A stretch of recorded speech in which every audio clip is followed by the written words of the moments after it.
The cold wind howled through the city streets as Daniel stepped out of his black luxury car. The gleaming wheels reflected the streetlights, and his tailored suit clung to his frame like a badge of honor. He had made it. He was a self-made millionaire, a man who built his empire from the ground up. His name was synonymous with power, success, and wealth. But tonight, none of that mattered. Tonight, he was about to come face to face with something he had long forgotten, his past. Across the street, in a dimly lit cafe, sat a man hunched over a cup of cheap coffee. His clothes were worn, his shoes scuffed, and his hands bore the calluses of hard labor. His name was Michael.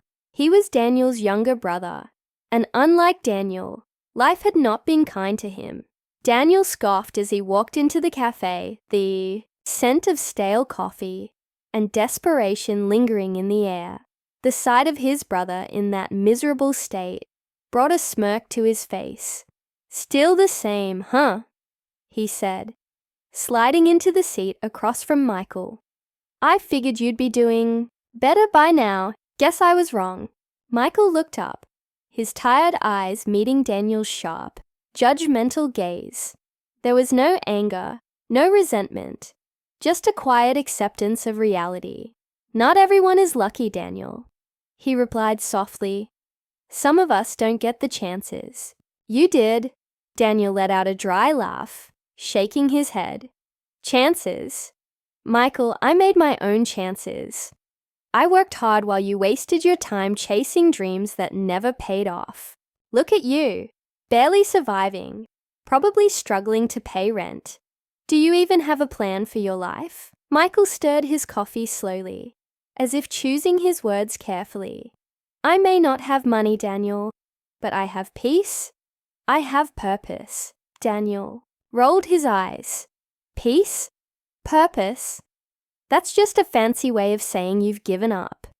Let me guess, you still believe that kindness and honesty will get you somewhere in life." He chuckled. "The real world doesn't work that way, little brother. The only thing that matters is power and money. And you have neither."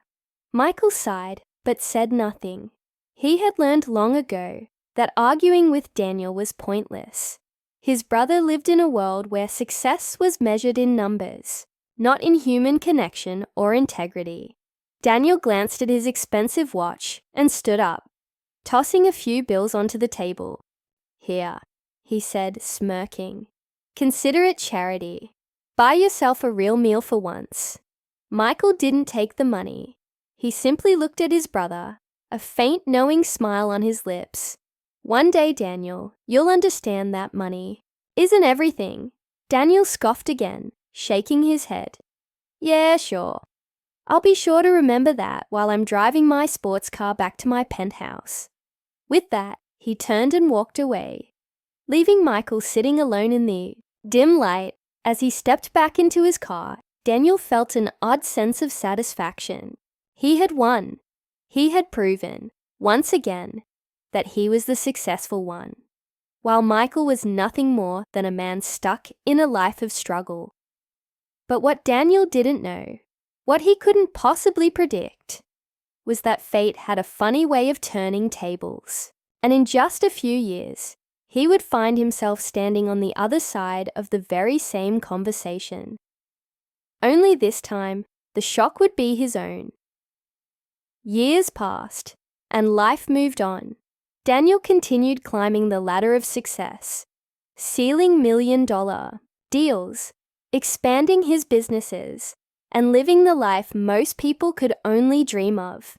His name was in magazines, his face on TV interviews, his presence in rooms where only the elite gathered. He had everything: power, status, and the ability to buy anything he desired. But something had started to change. At first, it was subtle. A failed investment here, a business deal that didn't go through there. He brushed it off, confident that setbacks were just a part of the game. But then, the losses became bigger. Competitors started overtaking him. New companies disrupted. Industries he once controlled and for the first time in years, he felt something he never thought he would: uncertainty.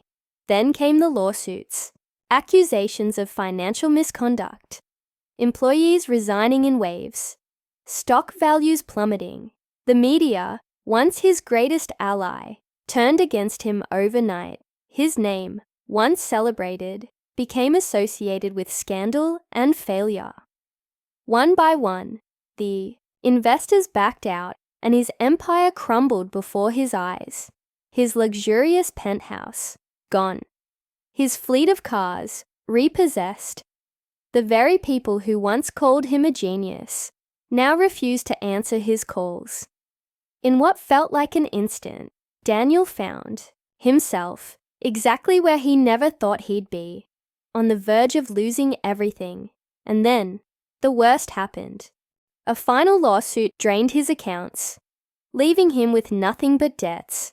His last company shut down, and his lavish lifestyle was reduced to a rented apartment in a neighborhood he once looked down upon. Gone were the tailored suits, the high-end dinners, the admiration of strangers. The millionaire who once humiliated his own brother for being poor was now struggling to afford his next meal. One evening, as he sat in his near-empty apartment, staring at the pile of unpaid bills on the table, a realization hit him like a punch to the gut. He had no one, no real friends, no family to turn to. He had spent so many years pushing people away, proving that money was all that mattered. And now, without it, he was alone, and for the first time in his life, he was afraid. Desperation led him back to a place he never thought he'd return to. That same dimly lit cafe where he once sat across from his younger brother, belittling him, mocking him for his struggles. But now, Daniel was the one who felt small. He spotted Michael near the counter, his sleeves rolled up, helping an elderly customer with their tray. He looked different, not in the way Daniel once judged. His clothes were still simple. His hands still bore the marks of hard work, but there was something else, a quiet confidence, a peace in his eyes that Daniel had never understood before. Michael turned and saw him. For a moment, neither of them spoke. Then with a small nod, Michael gestured toward an empty chair at his table. Without a word, Daniel sat down, his hands nervously clasped together. Michael looked at him, studying the man who once mocked him, now sitting across from him, broken. He didn't say, "I told you so." He didn't smirk or gloat. He simply waited. Daniel swallowed hard, feeling the weight of his own mistakes pressing down on him. "I lost everything," he finally admitted, his voice barely above a whisper. "The money, the business, everything's gone." Michael nodded, as if he already knew. "So what happens now?" Daniel opened his mouth to speak, but for the first time in his life, he didn't have an answer. Daniel sat there, staring down at his hands, feeling the weight of everything he had lost. For the first time in his life, he didn't have an answer, a strategy, or a way to turn things around. He was empty. Michael didn't rush him. He simply waited, giving his brother the space to process what he had been avoiding for so long. The silence stretched between them, but it wasn't uncomfortable. It was real, raw. Finally, Daniel let out a heavy breath and looked up. "I don't know what to do, Michael," he admitted, his voice cracking. "I spent my whole life chasing success, and now that it's gone, I feel like I have nothing left." Michael leaned back in his chair, his expression calm. "Maybe that's because you built your life on things that could disappear," he said. "Money, power, status. They're not permanent, Daniel. But the way you treat people, that lasts." Daniel flinched at his brother's words. He had spent years believing that kindness was weakness, that success was the only thing that mattered. But sitting here now, at his lowest point, he realized that Michael had something he never did: true stability. Not the kind that came from wealth, but from the way he lived his life. The relationships he built, the way people respected him, not for what he had, but for who he was. I was wrong, Daniel admitted, his voice barely above a whisper. About everything. Michael didn't respond right away. Instead, he gave Daniel a small, knowing smile. I never needed you to say that, you know, he said. I just hoped one day you'd see it for yourself. The words hit Daniel harder than he expected. All those years he spent looking down on Michael, convinced that his brother had failed at life, when in reality, Michael had been the one who had truly figured it out. For the first time in years, Daniel felt something he hadn't in a long time. Not shame, not regret, something deeper. A chance to start over. Michael took a sip of his coffee and set it down. You know, I might not have millions, but I've got something that might help. Daniel raised an eyebrow. What's that? A fresh start. Michael smiled. It won't be easy, and it won't happen overnight. But if you're willing to work, I'll help you. Daniel felt a lump form in his throat. He had spent so many years believing that money defined a person's worth.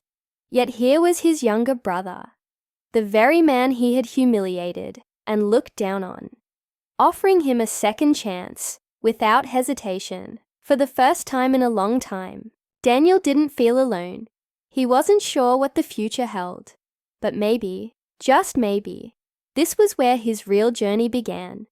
And as he sat across from Michael in that small cafe, he realized that losing everything wasn't the end of his story.